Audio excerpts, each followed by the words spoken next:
છોટાઉદેપુર જિલ્લાના બોડેલી, સંખેડા, પાવીજેતપુર અને છોટાઉદેપુર તાલુકામાં ઓરસંગ નદીના પટમાં ખેડૂતો કાકડીનું વાવેતર કર્યું હતું, જ્યારે ખેડૂતોએ પણ ખેતરોમાં કાકડીનું વાવેતર મબલક પ્રમાણમાં કર્યું હતું. કાકડીના ભાવ ₹100 20 કિલોના થઈ જતા ખેડૂતોને થઈ રહ્યું છે નુકસાન.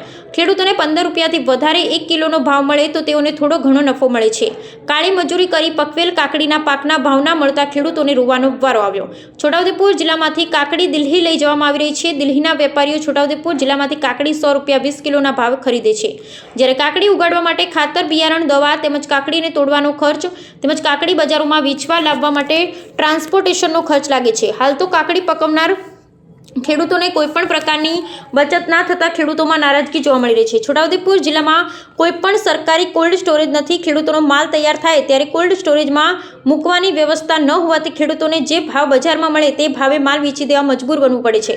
કારણ કે ખેડૂત શાકભાજી, કાકડી, ટામેટા જેવા પાક ખેતરમાંથી તોડે અને બજારોમાં ન વેચે તો બીજા દિવસે ખરાબ થઈ જાય છે. જ્યારે ખેડૂતોનો માલ તૈયાર થાય ત્યારે બજારમાં ભાવ ઘટી જાય છે. Bureau report, Rehan Patel, Chhota Udepur.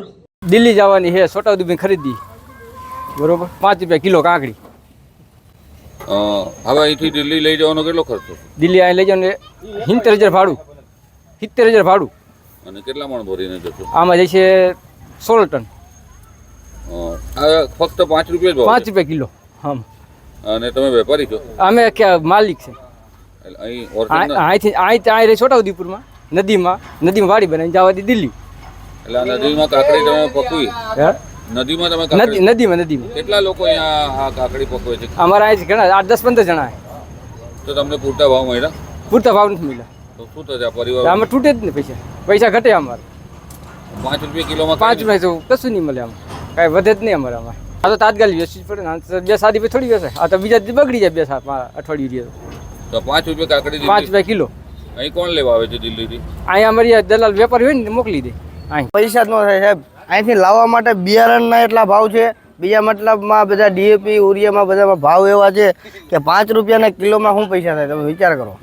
₹100 મણ વસ્તુમાં થાય તો આખું દી કે બધા ઘર પરિવાર છે. આપણે બહાર ગામથી અમે આવ્યા નદીમાં રહેવા માટે, બધા વિસ્તારો છોકરા બોકરા બધા લઈને, અને ₹5 કિલો વસ્તુમાં કોઈ પણ ખેડૂતને પૈસા ના થાય એમ. એટલે તમને નુકસાન ગયું? નુકસાન જ જાય ને સાહેબ. ઓછામાં ઓછામાં ₹15-17 માલ વેચાતો હોય, ₹300, ₹350 મણ વેચાતું હોય તો કદાચ ₹50-25 અમારા વાંહે મણ વાંહે વધે એમ. બાકી ₹5 કિલોમાં કદાચ ખટારાના મોઢે, ગાડીઓના મોઢે માલ હોય તો ખેડૂતો મરી જ જાય એમાં.